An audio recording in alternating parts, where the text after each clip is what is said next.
Estamos platicando con Ronnie Somek, autor de la última antología poética, Yo la amo y que el mundo arda.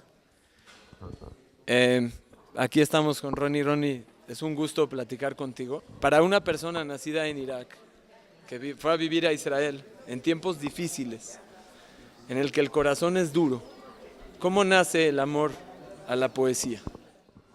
אני נולדתי בעיראק והגעתי לישראל כשהייתי ילד קטן.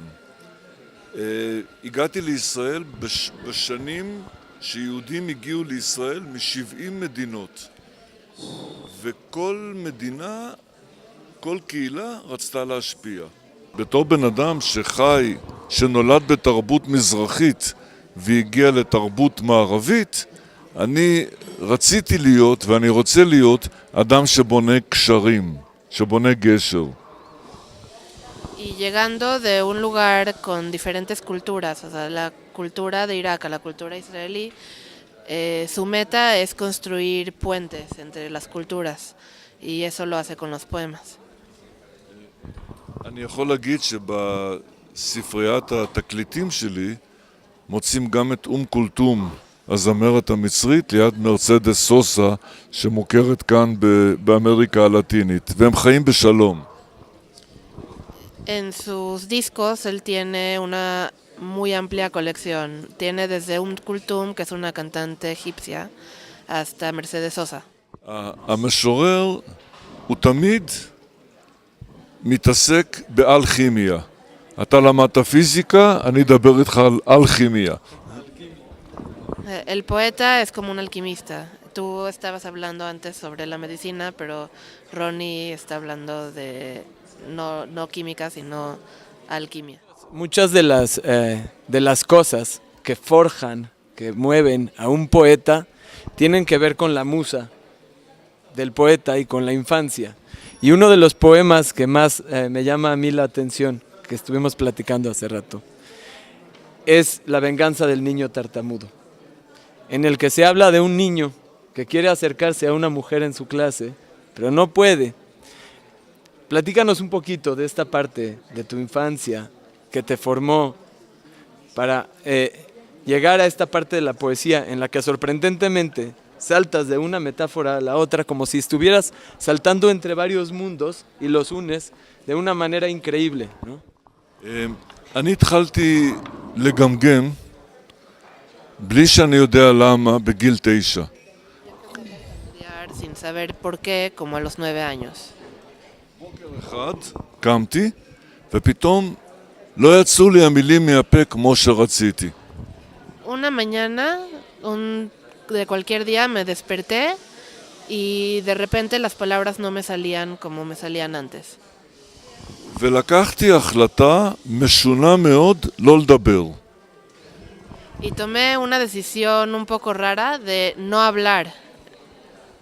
במשך שנה וחודש גמגמתי קצת בבית, אבל בכל המקומות האחרים שהייתי, בית ספר, שכונה, קבוצת כדורגל, לא דיברתי.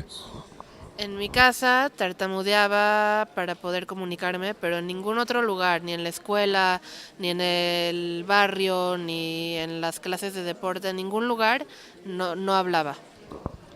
תחשוב על ילד שמחליט לשתוק, וכמה זה קשה, אבל למדתי אז דבר אחד, למדתי להקשיב. Piensa en un niño y en lo difícil que es callarte y no hablar, pero en esa época que no habló, aprendió a escuchar. במשך השנה וחודש הזאת לא פגשתי אנשים מגמגמים, אבל יום אחד הזמינו אותי לרופא שמטפל בגמגום. Ese año y meses que no habló, no conoció a ninguna persona que tartamudeaba. Pero después de esa temporada lo invitaron a conocer a un doctor que esa era su especialidad.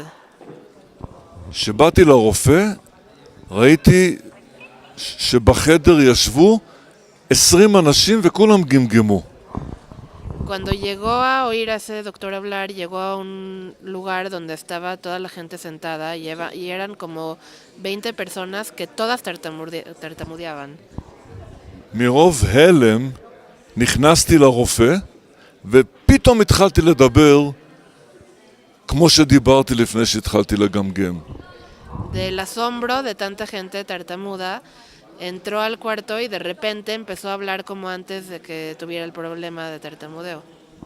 בשפה רפואית קוראים לזה שוק תרפי, ומאז אני לא מפסיק לדבר. En términos es como terapia de shock y desde ese momento no ha dejado de hablar. והשיר הזה נכתב 30 שנה אחרי שזה קרה. Y esa canción la escribió 30 años después de que sucedió, de que pasaron esos sucesos. 30 שנה רציתי לכתוב את השיר הזה ולא הצלחתי, ויום אחד אחרי תוכנית טלוויזיה כתבתי אותו במכה אחת, בלי שום תיקון. Esa canción la intentó escribir como 30 años y un día después de una entrevista de televisión se sentó y de una sola sentada lo escribió.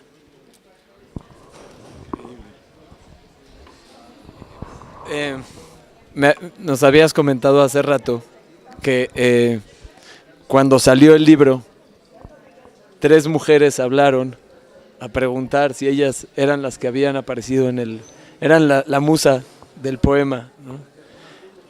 ¿Nos puedes platicar un poquito de esta historia?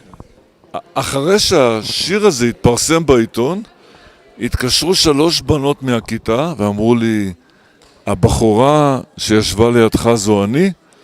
אז מכיוון שאני דובר אמת, אז אחת מאוד שמחה ושתי האחרות פחות. Cuando salió el poema en el periódico en Israel, 3 de sus compañeras de clase lo llamaron por teléfono a preguntarle si la chica que estaba sentada junto a él era ella. Y como Ronnie es muy honesto, 2 de las chicas salieron muy decepcionadas y una muy contenta. En la antología mencionas un poema acerca de Octavio Paz. Y Octavio Paz es un escritor mexicano. Entonces, quisiera yo un poco saber cuál fue la inspiración que tuviste en este momento que había fallecido Octavio Paz, que te llevó a escribir un poema como estos. אוקטביו פז מאוד אהוב בישראל, תרגמו כמה ספרים שלו, ואני מאוד אוהב את השירים שלו, מכיוון שיש לו טביעת אצבעות שאי אפשר לטעות בה. אתה קורא שיר שלו, גם אם לא כתוב שהוא כתב אותו, אתה יודע שהוא כתב אותו. Octavio Paz es un poeta muy querido en Israel. Y esto es porque tiene una manera de escribir muy única. Y cuando alguien lee una canción de él, aunque no sepan que es de Octavio Paz, al leerla te puedes dar cuenta que es de él. שיר שכתבתי עליו נכתב ביום שהוא מת. אני הייתי בפסטיבל שירה גדול בספרד, במורסיה, ויצאנו החוצה וראינו את דוכן עיתונים מלא בעיתונים, בכולם הייתה תמונה שלו והיה כתוב הוא מת. El poema sobre Octavio Paz lo escribió el día en que murió Octavio Paz. Él estaba en un festival de poesía en Murcia, en España, y cuando salieron a la calle vieron un puesto de periódicos que tenía puros periódicos con la foto de Octavio Paz que decía el título de que murió. אני הייתי מול העיתונים האלה עם אשתו של בורכס, עם מריה קודמה, והיא הורידה את המשקפיים שלה, את משקפי השמש, נגבה את הדמעה והתחילה לספר לנו על אוקטביו פז. Él estaba con María Kodama, la esposa de Borges, y cuando vieron esos periódicos, María Kodama se quitó los lentes de sol para limpiarse una lágrima y les empezó a contar sobre Octavio Paz. זה בכלל היה פסטיבל מאוד משונה. הייתה שם משוררת מסוריה, הייתה אשתו של בורכס, ואוקטביו פז מת. והכל התערבב יחד לשיר הזה שבו אני מתאר אותו לא כמו דג שרואים בים, אלא כמו לוויתן גדול. Ese festival estuvo un poco diferente a muchos festivales de poesía, ya que estaba ahí la esposa de Borges, estaba Ronnie, estaba una poeta de Siria, y todo eso se le mezcló para hacer el poema sobre Octavio Paz, ya que murió, y dice que él no lo describió como un pez, sino como una ballena. אני כותב כאן, מריה קודמה, אלמנתו של בורכס, מחתה דמעה. המשוררת הסורית נשארה בחצאית המיניה אדומה, ורק סרדין הפסטיבל נמחק מתפריט הים, ופינה את מקומו ללוויתן המקסיקני ששחה אל חוף מותו. María Kodama, la viuda de Borges, enjugó una lágrima. La poeta siria permaneció con su minifalda roja y solo la sardina del festival fue borrada del menú del mar y le cedió su lugar al leviatán mexicano que nadó hacia la costa de su muerte. En el paraíso del arroz, en el poema del paraíso del arroz, habla Ronnie de la abuela que le comentaba que le decía que el arroz que no se comía iba al cielo y se quejaba con Dios. ¿Nos puede hablar un poco, Ronnie, de esta parte específica de su infancia y la manera en la que convivía con sus parientes? הייתה לי סבתא שמתה בגיל 94. כשבאנו לישראל היא בעצם גידלה אותי כיוון שההורים שלי היו בעבודה ובאולפן. Tenía una abuela que vivió hasta los 94 años y cuando fueron a Israel, ella de hecho fue la que lo crió. Ella la crió porque sus papás estaban en el trabajo. כל יום שהיא נתנה לי אוכל, היא אמרה לי שאסור להשאיר אורז בצלחת. והסיפור שהיא סיפרה לי שהאורז שלא אוכלים עולה למעלה, והוא אומר לאלוהים, למה אותי לא אכלו? מה, אני פחות טוב מאחרים? Cuando le daba de comer le decía que no se podía dejar el arroz en el plato, y lo que le decía para que se coma el arroz es que el arroz que lo dejaba sin comer se iba al cielo con Dios, y al llegar frente a Dios le decía a Dios, ¿por qué a mí no me comieron? Yo soy menos que los demás arroces.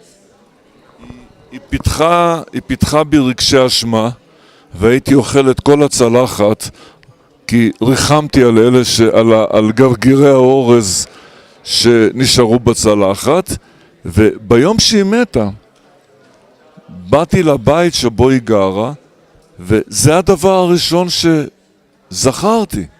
זאת אומרת, חיים שלמים היא חיה, והיו לי המון סיפורים איתה, אבל זה הדבר הראשון שקפץ לי בראש. Él se comía el arroz porque se sentía culpable. Y el día en que murió su abuela, se fue a su casa y lo primero que recordó fue este cuento sobre ella. O sea, esa memoria se le quedó tan grabada que fue lo primero que recordó al ir a la casa de la abuela después de que murió. האורז בשיר הזה זה מטאפורה של אהבה לאותה סבתא. Y el arroz en este poema es una metáfora de amor hacia su abuela. כי לעיראקים יש אורז אדום ואורז צהוב ואורז לבן, פילוסופיה שלמה של אורז, וכל הפילוסופיה הזאת ניסיתי להכניס לשיר אחד. Los iraquíes tienen arroz amarillo y arroz rojo y arroz blanco y muchos arroces, y todos esos arroces los intentó meter en el poema. Fuiste alumno de Yehuda Mihai.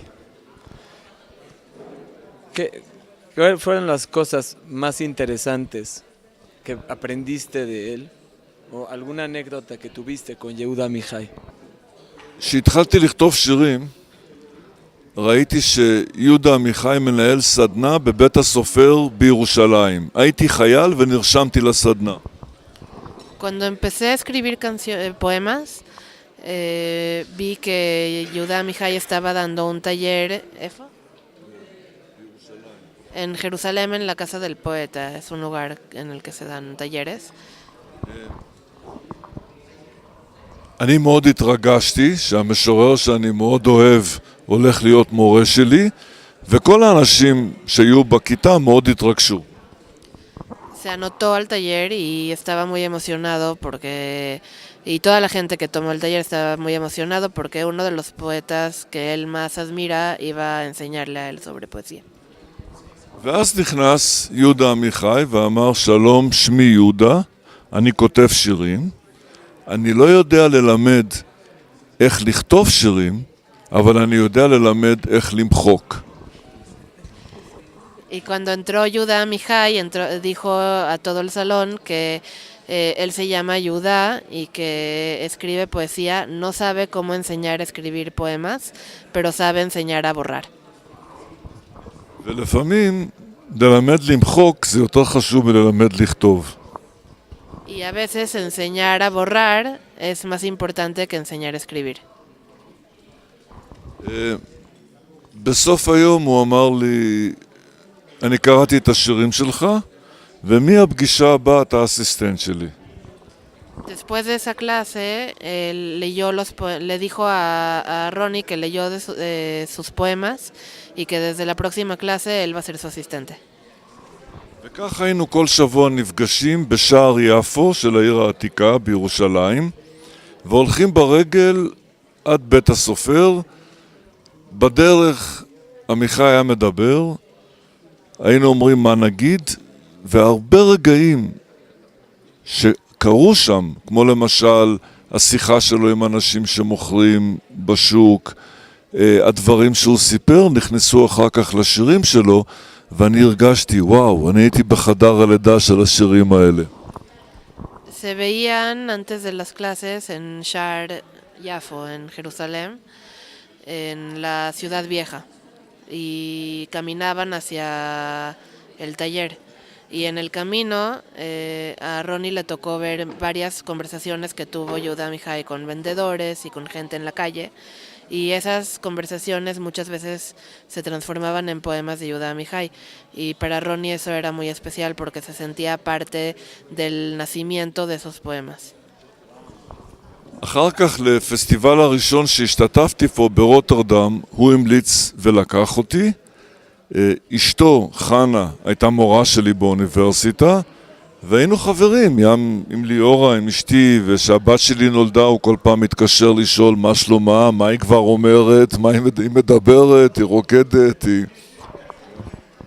Y después de eso, en su primer festival en Rotterdam, se lo llevó Yehuda Amihai a Ronnie y lo recomendó para el festival. Y después de esa experiencia se volvieron muy amigos y cuando nació... también él era estudiante de la esposa de Yehuda Amihai en la universidad. Y ya más adelante ya había una amistad tal que cuando nació la hija de Ronnie, de Liora, Yehuda Amihai les hablaba por teléfono a preguntar por ella y cómo va, y si ya baila, si ya habla y qué dice. ואני סגרתי מעגל שאחרי שהוא מת קיבלתי את פרס יהודה עמיחי. Y fue como un cierre de círculo cuando murió Yehuda Amihai que Ronnie recibió el premio de Yehuda Amihai por la poesía. Como sedientos todos nosotros de la poesía que tú escribes, ¿podrías leernos uno de los mejores poemas que tienes de viva voz? גן עדן לאורז. סבתא שלי אסרה להשאיר אורז בצלחת. במקום לספר על הרעב בהודו ולילדים נפוחי הבטן שהיו פוערים פה על כל גרגיר, היא גררה בחריקות מזליג את כל השאריות למרכז הצלחת, ובעיניים כמעט דומעות סיפרה איך יעלה האורז, הלא אכול, להתלונן אצל האלוהים. עכשיו היא מתה. ואני מדמיין את שמחת המפגש בין שיניה התותבות לשומרי החרב המתהפכת בשער גן העדן של האורז. הם יפרסו מתחת לרגליה שטיח אורז אדום ושמש אורז צהוב תקע לובן גופן של יפהפיות הגן. סבתא שלי, תמרח שמן זית על עורן ותחליק אחת אחת לסירים הקוסמים במטבחו של אלוהים. סבתא, מתחשק לי לומר לה, אורז הוא צדף שהתכווץ ואת נפלט כמוהו מים חיי. El paraíso de arroz. Mi abuela prohibió dejar arroz en el plato.